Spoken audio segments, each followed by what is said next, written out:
ज्याला बोट धरून राजकारणात आणलं, राजकीय छितीस दाखवलं, रस्त्यातले काटे कुठे काढायला शिकवलं, अडथळे खाचखळग्यांची माहिती सांगितली, सोबत ठेवलं, आपल्या सानिध्यात ठेवून व्यवस्थित संगोपन केलं, व्यवस्थित आकार देऊन तो मोठी उंची कशी गाठेल याची काळजी शरद पवारांनी घेतली.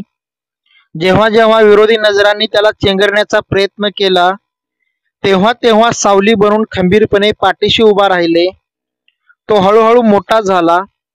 आपल्या राजकीय प्रवासात अनेक चुका करत असलेल्या त्याला योग्य दिशा दिली. तरीही आज तो 30-32 वर्षांपर्यंत सोबत राहून अखेर बेईमान झाला.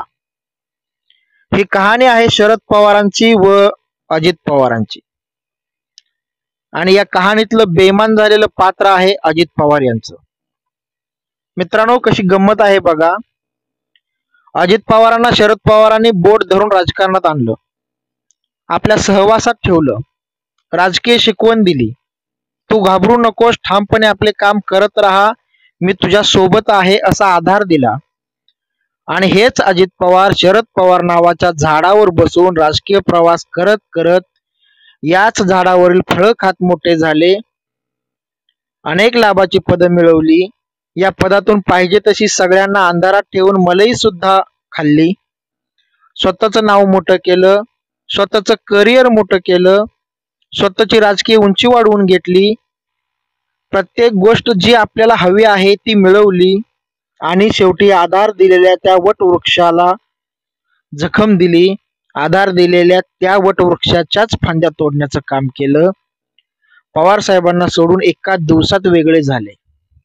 बरं, वेगळे झाले ते एकटेच नव्हे, तर त्याच पवारांच्या शिलेदारांना सोबत घेऊन बाजूला झाले.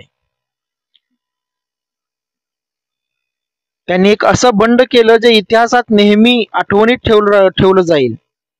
आपला हक्काचा आधाराचा माणूस जेव्हा धोका देतो, सोबत राहून अंधारात ठेवून फसवतो, तेव्हा शरद पवारच काय, त्यांच्या जागी कुणीही असले तरी खचणारच, दुखी व्यतीत होणारच. कारण हे तसंच आहे. बाहेरचा कुणी बेईमानी करतो तेव्हा थोडं सावरण्याचं बळ मिळतं. त्याची बेईमानी जगासमोर मांडता येते. त्याला गद्दार म्हणता येतं, लबाड म्हणता येतं, विश्वासघातकी म्हणता येतं. पण जेव्हा परिवारातील कुणी असा घात करतो तेव्हा त्याला ना गद्दार म्हणता येतं, ना बेईमान म्हणता येतं, ना लबाड म्हणता येतं. उलट जगासमोर काय बोलावं असा प्रश्न पडतो.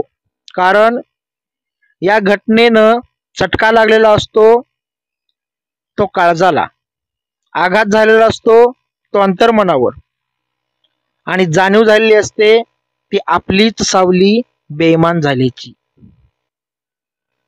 व्हिडिओ आवडल्यास लाईक शेअर नक्की करा, चॅनल सबस्क्राईब नक्की करा. आमचे सर्व व्हिडिओ आवर्जून पहा. धन्यवाद.